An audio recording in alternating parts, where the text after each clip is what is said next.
Menin 4 balam var. Kүйөөм динден алыс эмес, бирок жакында эмес. Мен мектепте иштеймин. Тапкан акчамды үй бүлөмө, балдарыма жумшаймын. Күйөөм мени балдарыны камсыздабайт, бир аз камсыздайт, бирок милдет кылат. Менин айлыгымы уруп тартып алат.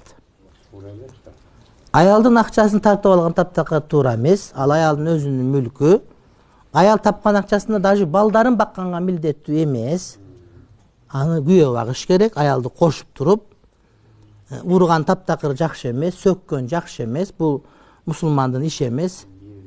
Сенин күчүң болсо аялдын кудайы бар.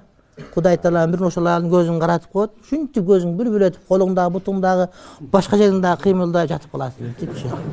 О, жаман кудайың коргулса. Ошон үчүн этият болуш керек. Арам да, бул болбойт, ушул жакшы эмес да. Аял турган сүйлөгөн болбойт. Ар бирин анан милдет кылбаш керек. Мен багып атам деп. Сен алганды өзүң ал, сен милдетиң аткарып атасың сен. Сен ага напил садака жок, напилдин соогу сага берилет. Бирок ал сенин милдетиң аткарбасаң күнөөкөр болосуң. Намаз окуган милдет кылгандай эле кеп, сени багып атам деген сөзчү. Ошол эркектер, билбейм кандай эркектер. Булар душасы да катын болуп калган эркектер да. Эркек кебетесил эркек, ичи башка да, жанагыдай. Ал акмакчылык, урматтуу бир туугандар. Ошо болбойт, уят болот.